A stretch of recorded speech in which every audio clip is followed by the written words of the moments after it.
Blessed and happy Sunday to all of you, my dear friends, my dear brothers and sisters, my dear good people of God, faithful followers of the Daily Gospel Reflection with Father Jack. Today is the second Sunday of Easter, and Saint John Paul II dedicated the second Sunday of Easter as Divine Mercy Sunday. Our Gospel for today is from the beautiful account of the Gospel of John, chapter 20, verses 19 to 31. As what I've told you, today is Divine Mercy Sunday, and we are reminded that God is not only merciful, but He is also divine.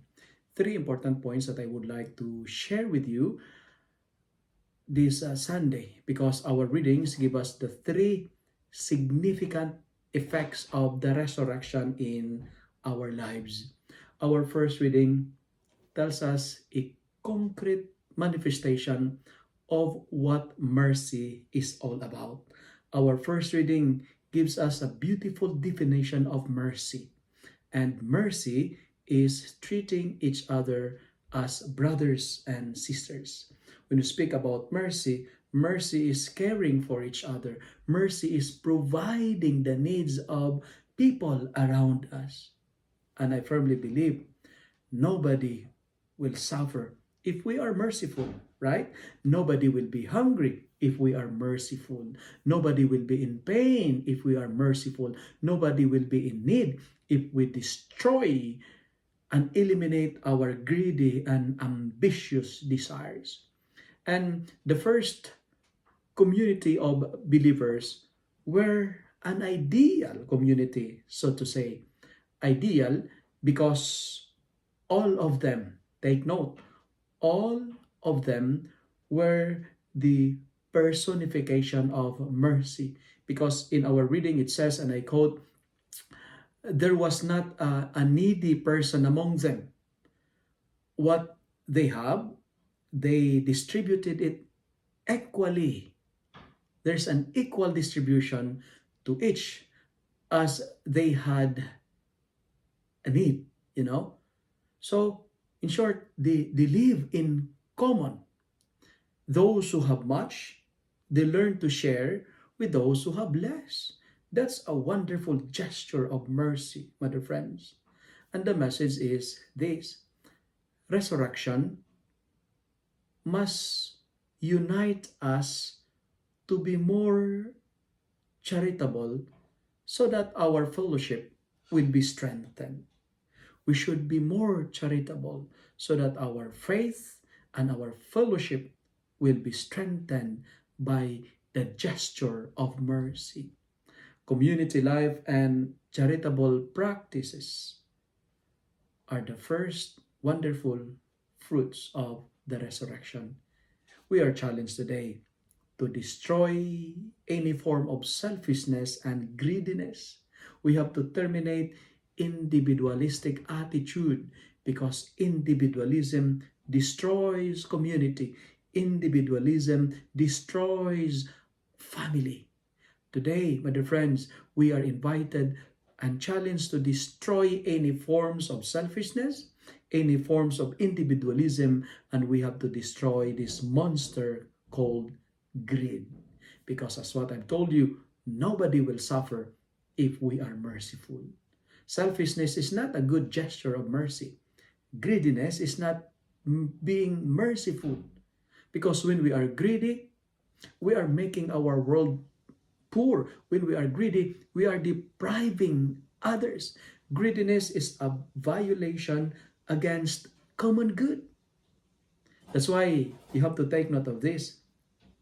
If you have anything or something that is not, that is, you are not using, you are not using it, and if you are having that one, if you have a spare that you are not using it, well, it is a crime against humanity. Because I firmly believe, as long as greed is stronger than compassion, as long as greed is stronger than charity, there will always be suffering. Mercy is choosing to have less rather than accumulating more. And God is merciful because He became poor. Can you imagine? He is God. He is rich, but he became poor so that by his poverty, he could make us rich. Indeed, God is merciful, and his name is Jesus. And in our second reading for today, another gift of the resurrection is hope. Hope is being able to see the light despite of the darkness that we experience. Hope is seeing the solution despite of the problems that you are encountering. Hope is seeing the victory in spite of the failures that you are experiencing. And hope is trusting the Lord. I do not know if you are praying the chaplet of the Divine Mercy, but in our group, every day we're praying the Rosary, including the chaplet of the Divine Mercy. And there's a beautiful line that I love the most. And the line is like this: Jesus, King of Mercy, I trust in you. Friends, keep trusting the King of Mercy, because no one no one who put their trust in the King of Mercy will ever be put to shame. No one who put their trust in the Lord will be disappointed. Hope, that is to say, have only positive expectations, because God will provide. And finally, in our gospel, it tells us of the situation of the disciples. They were hiding. The door is locked, and they were in fear because they were afraid, because they were the next target of the persecution. They will be next to Jesus. Maybe that's their feeling.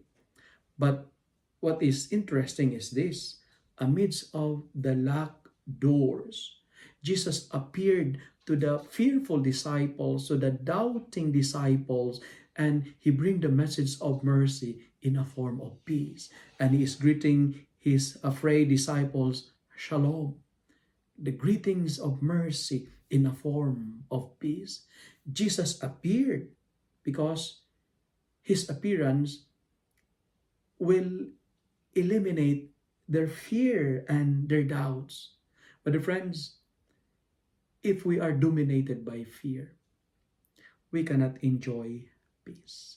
That's why Jesus offered peace to them so that they will enjoy the mercy of God. And Jesus is merciful because he brings not only peace but also the message of forgiveness. Jesus is merciful because he never take revenge, especially those who abandon him during his darkest hour. And like Saint Thomas Aquinas, I firmly believe that mercy is the greatest attribute of God. It is the greatest attribute because even if we don't deserve heaven, even if we are not worthy of heaven, God may give us a spot in heaven. God made heaven possible for you and for me. And the resurrection of Jesus opened the gate of heaven. The resurrection of Jesus eliminate the password of heaven, because the resurrection is telling us, yes, we are 0% perfect, but we are 100% forgiven. That's why he is offering us his peace. My dear friends, my dear brothers and sisters, let me end my reflection by saying the prayer, one of the line in the prayer of the Chaplet of Divine Mercy. And let me end this way. Holy God, Holy Mighty One, Holy Immortal One, have mercy on us and on the whole world. Jesus, King of Mercy, we trust in you. Amen.